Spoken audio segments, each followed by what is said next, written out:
¿Quieres saber lo que está pasando en el sector asegurador en tiempos de pandemia? ¿Cuáles son las estrategias que están tomando y cuáles son las cifras relevantes al respecto? No te pierdas tu programa Factor Económico. Mundo Ejecutivo presenta. ¿Sabías que el sector asegurador en tiempos de pandemia tiene cifras distintas? Esto depende de si estás en hospitales públicos, hospitales privados, de las marcas específicas de hospitales y de compañías aseguradoras. Aunque pareciera que estamos en un mismo padecimiento, la realidad es que los emprendedores detrás de cámaras están siguiendo protocolos distintos donde se ve su creatividad. Así que no te pierdas tu programa Factor Económico, donde traemos grandes sorpresas.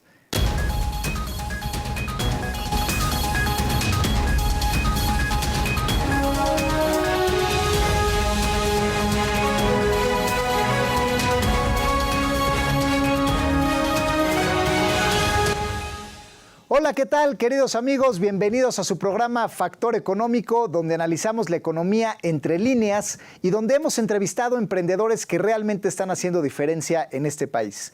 El programa de hoy es sumamente interesante porque estamos hablando con un emprendedor del sector asegurador, que sin duda están en la línea y en el frente de batalla, en la infantería de todo este tema de pandemia, y vamos a ver realmente todo el movimiento estratégico que hay detrás de esta industria. Así que me da mucho gusto darle la bienvenida a Isaac Hernández Perla, quien es director general de Waspert, una de las compañías promotoras de seguros pues, más importantes del país. Y te damos la bienvenida, mi querido Isaac, para que nos platiques un poquito de ti. Al contrario, mi querido Enrique, muchas gracias por la invitación, un placer estar acá. Pues bienvenido, Isaac. Y sin más preámbulo, te preguntaría como opinión educada, como experto que eres, ¿cuál es el papel del sector asegurador en tiempos difíciles como este? ¿Qué están haciendo ustedes que pues, están dirigiendo este tipo de compañías?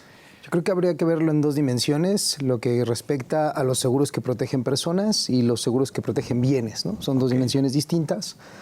Siempre he creído que el sector asegurador tiene estos dos grandes enfoques. Cuando hablamos de bienes a nivel empresarial, hablamos de garantizar la sustentabilidad, la administración de los riesgos.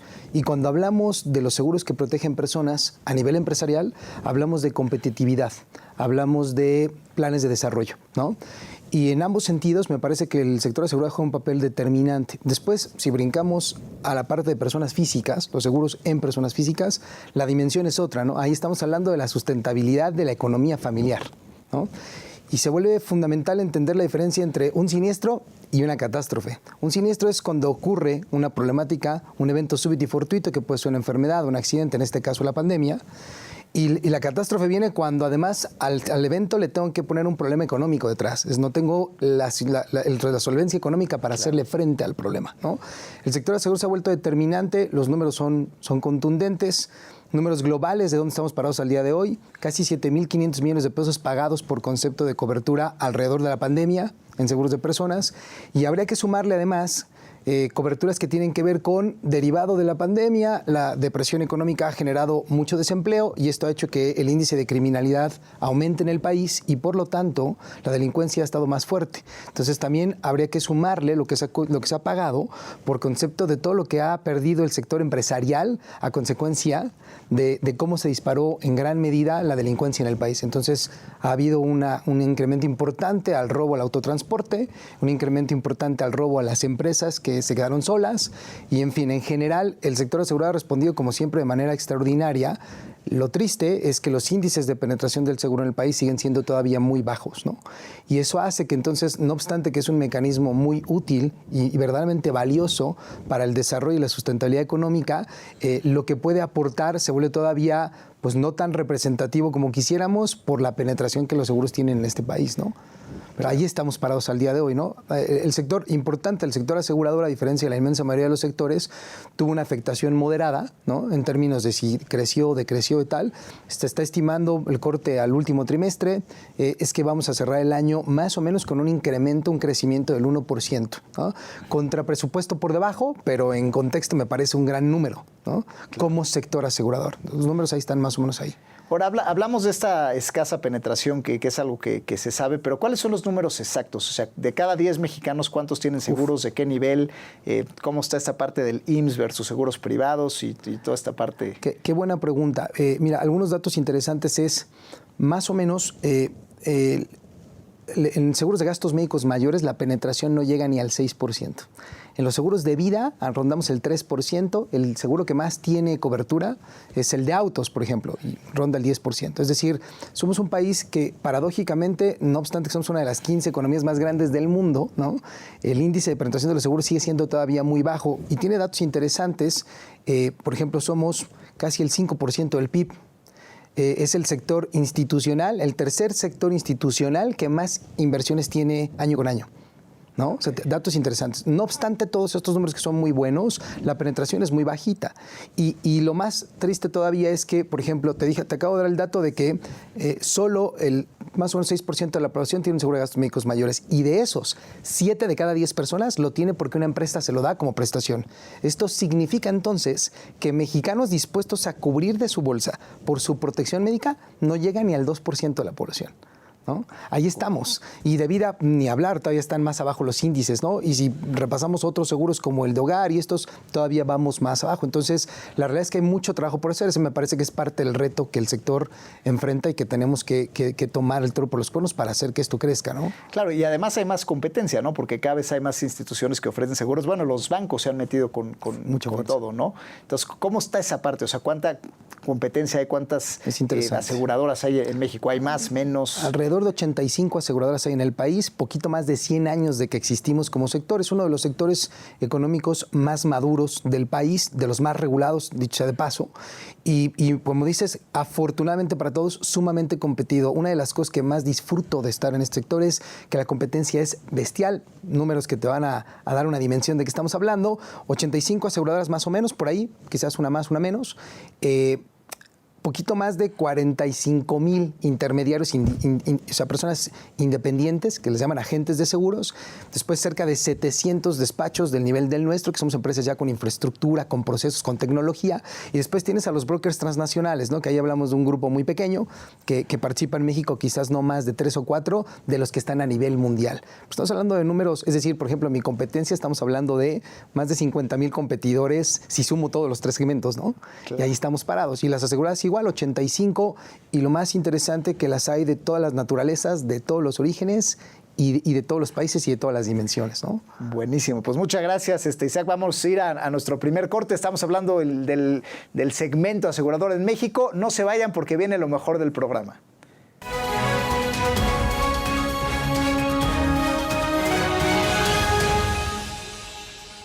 En la edición de diciembre de la revista Mundo Ejecutivo, Reginaldo Eclisato, presidente para México, Centroamérica y el Caribe de Unilever, afirma que la multinacional llegará al año 2030 con 0 emisiones de carbono en sus operaciones, además de apresurar la digitalización de sus procesos ante la pandemia de COVID-19.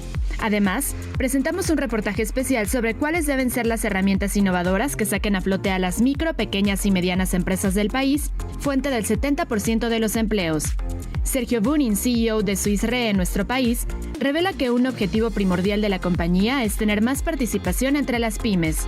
Este mes presentamos el ranking de las 50 empresas más sustentables en México, acciones solidarias ante la pandemia. En la sección Mundo Startup, hacemos una revisión de los emprendimientos más destacados para que las mujeres logren encontrar un balance entre la vida privada y la familiar, empoderamiento y apoyo femenino. Consulta la edición digital de la revista Mundo Ejecutivo en nuestro sitio web o descarga el ejemplar completo en nuestras redes sociales.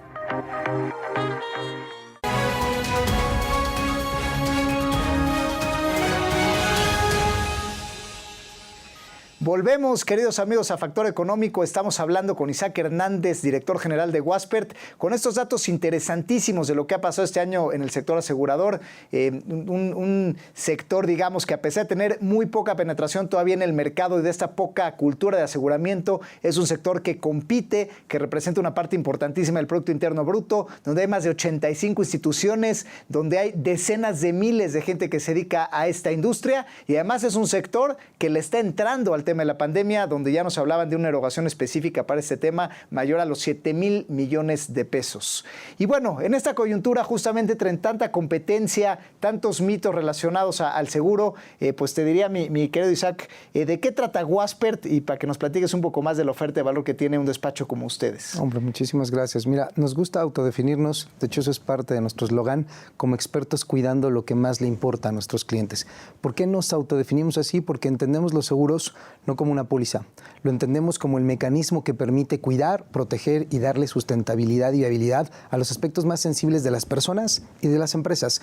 Detrás de un seguro, ¿qué estás poniendo, qué estás cuidando atrás? Estás cuidando tu salud, estás cuidando tu legado, estás cuidando tu patrimonio.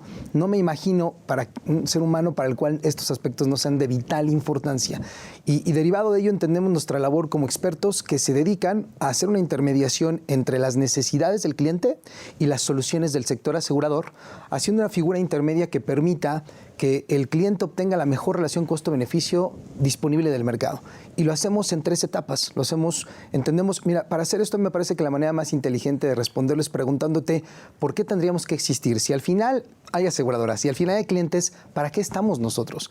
¿Cuál es la lógica de la existencia de un intermediario cuando hay quien ofrece la solución de manera directa y el cliente que la demanda, ¿no? Claro. Es una pregunta interesante. A mí me parece que la labor y el aporte que nosotros hacemos tiene que ver con básicamente 3 o 4 aspectos muy, muy importantes. El primero es la relación costo-beneficio de la compra. Es decir, si tú fueras en directo a tratar de adquirir un producto del seguro, del sector asegurador, es altamente probable que no seas experto al respecto y que no necesariamente tengas los elementos, ni los fundamentales para entender cuál es la mejor opción que encuentras en el mercado, que hay disponible en el mercado. Entonces, nos parece que nosotros, mediante una etapa consultiva que hacemos al inicio, personas físicas, personas morales, es primero identificar básicamente 3 aspectos. ¿Dónde estás hoy? ¿Con qué cuentas ya y a dónde te gustaría llegar? ¿Vale? ¿Cuál es ese mejor escenario de dónde estás a dónde te podemos llevar? Y nosotros nos vamos a encargar en conjunto contigo de seleccionar la mejor opción disponible que hay allá afuera. Entonces, la primera etapa es, te garantizo que te voy a ayudar a delinear la estrategia correcta, a seleccionar y encontrar el mejor producto disponible que hay allá afuera y que esto que estamos haciendo propiamente se convierta en el traspaso de donde estabas a este mejor escenario de administración de riesgos, de generación patrimonial, ¿no? Básicamente, encontrar aquel saco, aquella medida que te queda perfecto, ¿no? Esa es la primera etapa. Lo hacemos comparando lo que ya tienes y contraproponiendo, presentando análisis y dictámenes de lo que ya tienes y contraproponiendo, identificando áreas de mejora, áreas de oportunidad y una contrapropuesta que mitigue las áreas de riesgo y que capitalice las áreas de oportunidad, ¿no? Con compañías de igual o mejor prestigio.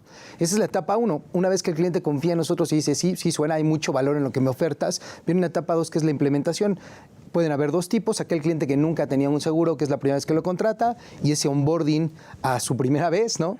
O aquel que ya venía con seguros y que nosotros lo que vamos a hacer es un traspaso transparente en donde se haga de manera ordenada y muy cuidada. Y la etapa 3, que es el acompañamiento. Tú contratas un seguro con la mejor de las intenciones de no utilizarlo. El mejor seguro es el que no se usa, ¿no? Claro. Pero cuando lo usas, quieres saber que lo que contrataste verdaderamente responde a las necesidades que tú buscabas y que estás perfectamente protegido. Y eso lo hacemos dividiéndolo básicamente en 3 niveles. Esta etapa 3 de acompañamiento tiene que ver con la tranquilidad de que puedas dormir tranquilo, que aquello que confiaste en nosotros para que nosotros lo cuidáramos y lo administráramos está perfectamente administrado. Lo segundo es que si tienes alguna necesidad administrativa de tus seguros o bien de siniestralidad, porque se presentó un evento, que tengas un acompañamiento experto que permita que puedas devengar lo que contrataste a cabalidad y que no hayan letras chiquitas que te jueguen en contra, sino todo lo contrario, ¿no?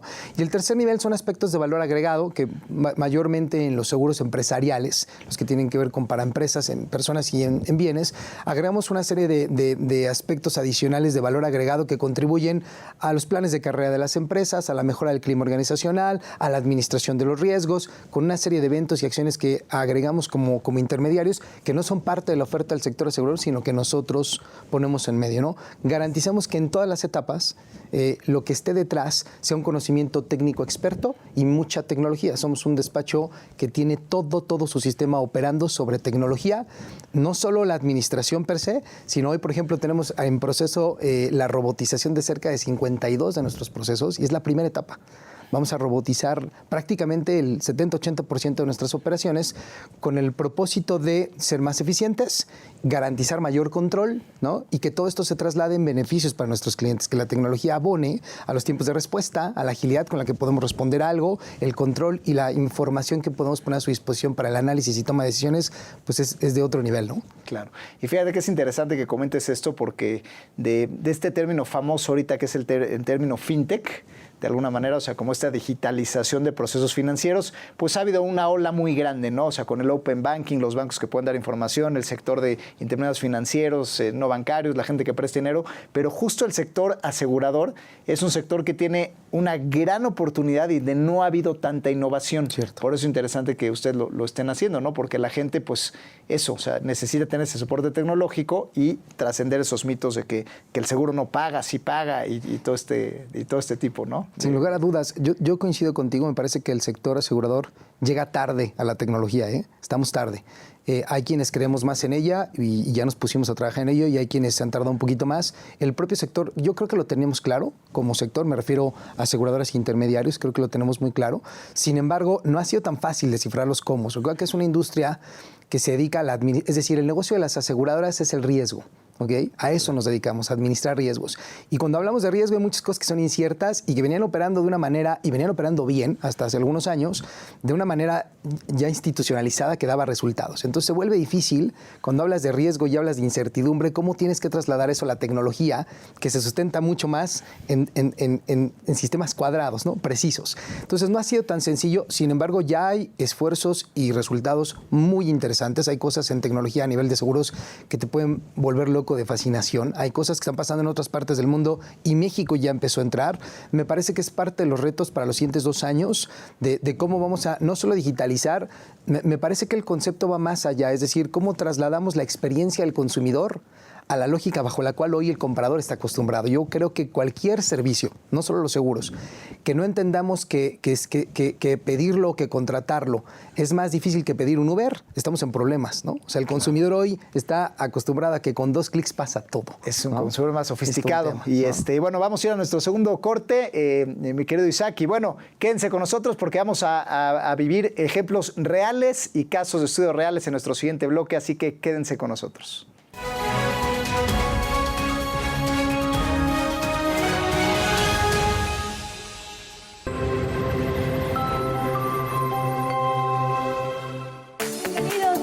Mi Show, tu nueva experiencia del entretenimiento. Disfrutarás con todos los sentidos las diversas opciones del espectáculo. Te ofrecemos un amplio catálogo en estrenos y on demand de lo más importante del teatro, cabaret, stand-up y comedia, que te harán vibrar a través de un amplio contenido digital. Ahora podrás gozar y vivir tu nueva aplicación desde la más cómoda butaca en el corazón de tu hogar.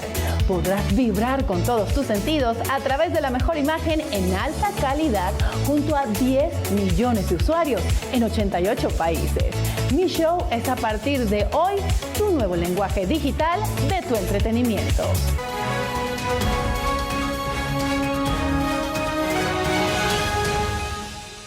Volvemos, queridos amigos, a Factor Económico. Estamos hablando sobre el sector asegurador detrás de cámaras, qué es todo esto que pasa en las aseguradoras, cuánto gastan, qué penetración del mercado tiene y, bueno, toda la tecnología que también está llegando a este sector para atender a un consumidor sin duda más sofisticado. Pero aterrizando un poco más al día a día, ¿a qué pasa si me atiendo con una u otra aseguradora y a qué me expongo si estoy ahora sí que en el sector público, en el sector privado, hablando de atenderme médicamente? Pues vamos a pasar algunos ejemplos, mi querido Isaac, y te diría, ¿qué tan, o sea, parece que es una decisión, como dices, que pensamos en nunca usarla, pero ya que la necesitas, hay una trascendencia gigantesca en tu propia vida, ¿no? Entonces, ¿cómo nos profundizarías un poquito más en este tema? Pues mira, alrededor de la pandemia hay cosas que creo que son importantes destacar. Ya hay suficientes datos de que arrancó a hoy, que como sector se van acumulando. La AMIS se pronuncia cada semana, saca un reporte de cómo está avanzando el tema, ¿no? El número global que te dirán 7.500 millones, pero cuando haces zoom a ese número hay cosas fascinantes, ¿no? La primera de ellas es que el gasto promedio por hospitalización está en 400,000 pesos, ¿no? Pero esto es si no requieres ni respirador artificial, ni intubación, ni estas cosas. Es únicamente la hospitalización, el monitoreo. Leve, digamos, ¿no? Cuando las cosas se complican, el gasto promedio se va a 4 millones de pesos. Wow. Con respirador y con intubación. 10 veces más. Ahora, yo me pregunto cuántos mexicanos tenemos de la bolsa para hacerle frente a un evento de estos que además no nada más me puede pegar a mí, le puede pegar a mi familia y entonces el gasto se multiplica, ¿no? Pero lo interesante detrás de esto es no solo el gasto, sino además el efecto que está teniendo en la salud. Los datos son contundentes al respecto. La mortandad en el sector público desafortunadamente alcanza alrededor del 9 al 10% de los casos y en el sector privado el promedio es de 4%.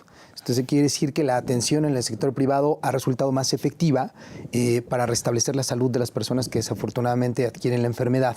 Entonces no es un tema menor y si a esto atrás le sumas que cuando entras en un problema de salud pues no vas a poder estar en tus actividades económicas que realizas, pues tienes una doble afectación. Ahí los seguros juegan un papel determinante. Es decir, el tener este back atrás para hacerle frente a esto es extraordinario. Y a nivel de compañía, si tú me preguntas, Isaac, la diferencia entre aseguradora y aseguradora, ¿cómo están enfrentando la pandemia y cómo le dan cobertura o no a la enfermedad? Yo me atrevo a decirte que hay un común denominador, por supuesto tiene sus matices, pero en el top 30 de las compañías aseguradoras del país y mayoritariamente en el top 15, ¿no? Vas a ver un comportamiento muy similar. Decidieron entrarle, aun y cuando muchas de ellas por contrato al principio podían negarse, tenían derecho a negarse. Y creo que en un ánimo de ayudar y de entender para qué existimos como sector, decidieron, no obstante sus condiciones contractuales, decir sí le entramos, algunas con mayor beneficio que otras, algunas te permiten que lo contratas hoy te da COVID, hoy te da la enfermedad de la pandemia y te cubren, y otras sí te ponen un pequeño periodo de tiempo de espera, ¿no? Pero en general están cubriendo bien.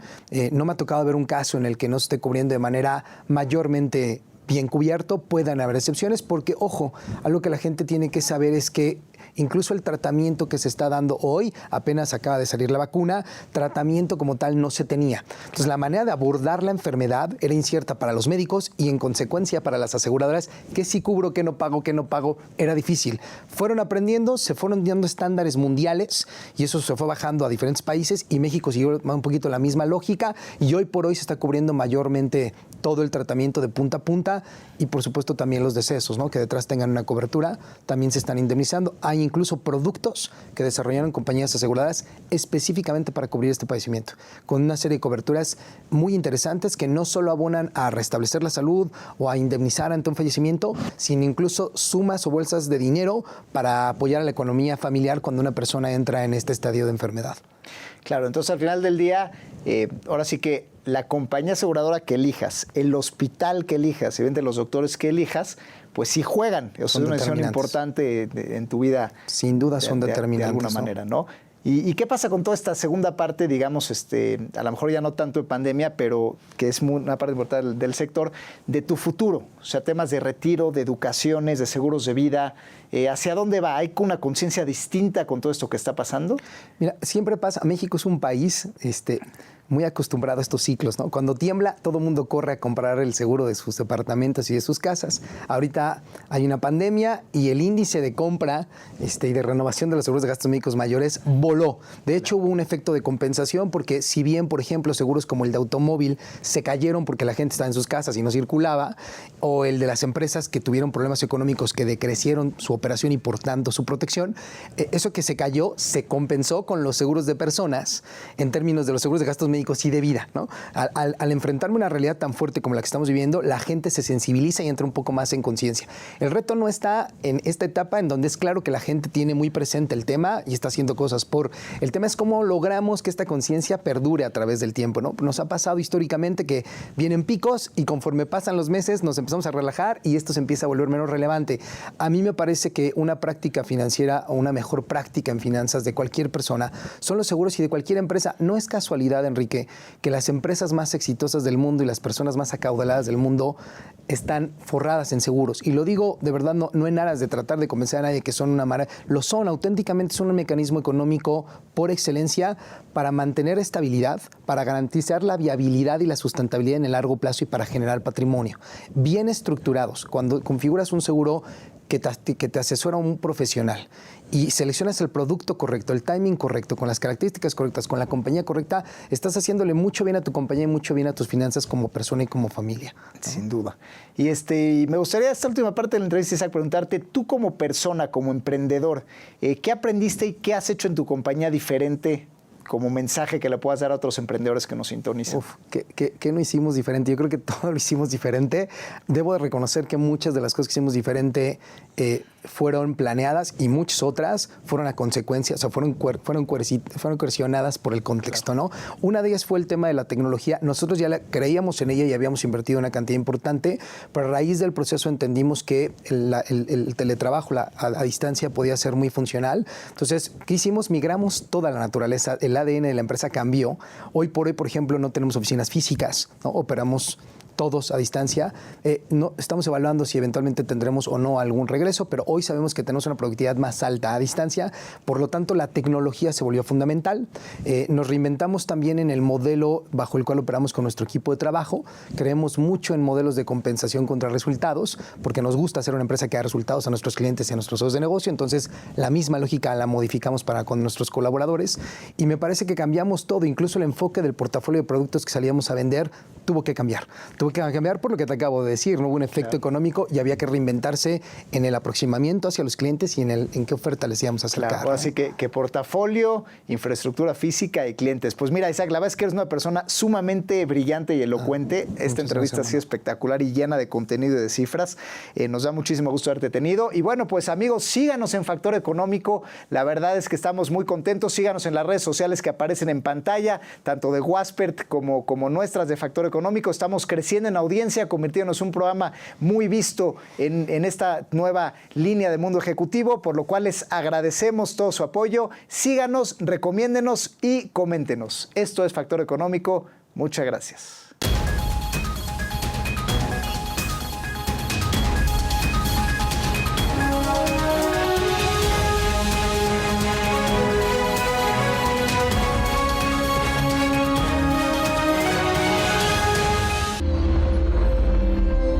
Mundo Ejecutivo presentó